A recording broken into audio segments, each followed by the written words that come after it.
What's up, everybody? Man, it's your boy, Mr. Dugan, coming at you with another video, man.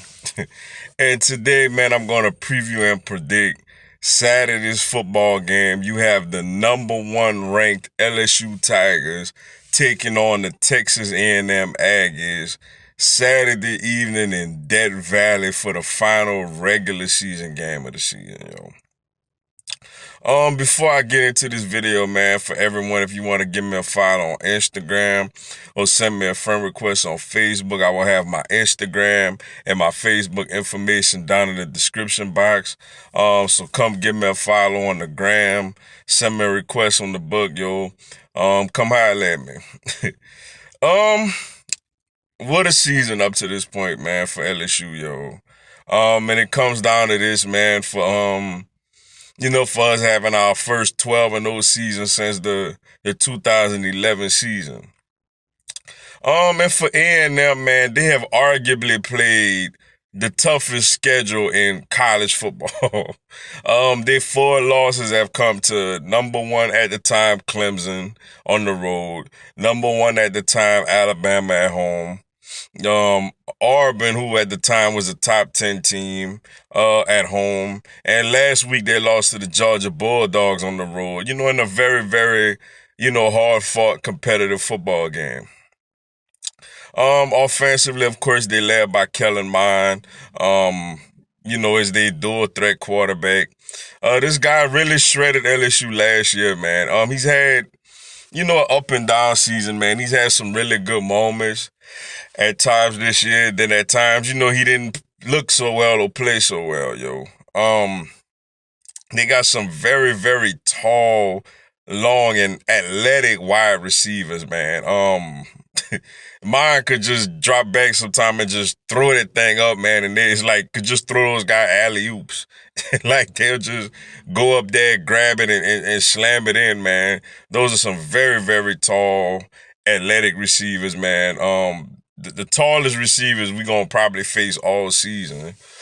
Defensively, they've been better this season, man. Years past, man, Texas A&M, especially under Kevin Sumlin, have just been atrocious defensively. But this year, they still not great defensively, but they are much improved. So we're gonna have to be careful there, man, and trying to move the ball and put up points consistently. And then when you look at our LSU Tigers, man, offensive line, it looks like Sadiq Charles will be back for this game.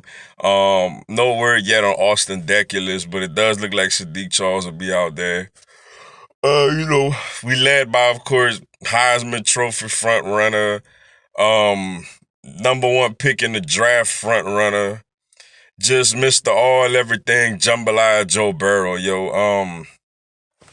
Who is on pace to basically shatter, the SEC passing yards record and the SEC touchdown record. Just a tremendous season for him. Um, yeah, just a great season, man. I mean, one of the probably the best season the LSU quarterback, has probably ever had, man. The running backs, man, Clyde Edwards-Helaire, has just been spectacular. He kind of came on a little late, but since he's been coming on, he's just been incredible, yo. Running the ball, catching the ball out the backfield. I mean, just, you know, what a player. And the thing is, he's not like, the Leonard Fournette or the Darius Guice or, the other, big time star running backs that we've had. But he's been just as even more dangerous than all of them, yo. Wide receiving core led by Jamar Chase, who is a Biletnikoff Award finalist. And me personally, I feel like he should win it. Justin Jefferson, who has over 1,000 yards and a tremendous season. And Terrence Marshall, if it wasn't for injury, would have maybe even close to 1,000 yards receiving also. Tight end Thaddeus Moss, man, really good productive season by him also. Defensively, up front, man, we got Guys like Tyler Shelvin, Rashard Lawrence, Brandon Fayeco, um, you know, linebacker core Clavion Chase who's playing on the outside. Ain't had the sack production we would probably prefer him to have, but still a very capable and dangerous football player. Jacob Phillips, Patrick Queen, those guys flying around to the football. In the secondary, looks like we're gonna get Jim Thorpe Award finalist Grant Delpit back for this game. He sat out the Arkansas game, with a lingering ankle issue, so it looked like he gonna be ready to roll for this one. And Ja'Cory Stevens, who has twice won SEC Defensive Player of the Week, and our corners, man, Christian Fulton, who is looks like a first round draft pick, and Derek Stingley, who looks like a future top 10 pick in the draft. Just what a season for the LSU Tigers, man. Just incredible, yo. And of course, in well positioned, officially going to the SEC championship game to take on the Georgia Bulldogs. But this is a good game, man. A&M got us last year in a classic 74-72 game, man. 7 overtimes. And we would just love to at home to just get that revenge on them, yo. And most importantly, finish the season 12-0 and continue to leave no doubt in the committee that we not only deserving of being in the playoff, but deserving of being the number 1 ranked team. So when you look at LSU's offense against Texas A&M's defense, where I feel good at basically is just do what we do. Like, just do what we've been doing, man. If we just come out there, obviously we've played much tougher defenses than this one.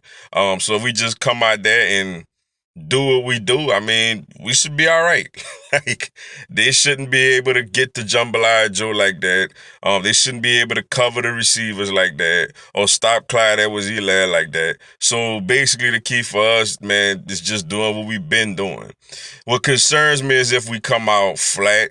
If we come out turning over the football, fumbling the football, or if Jambalaya Joe is just off or whatever, that's really the only thing that concerns me when it comes to our offense against their defense.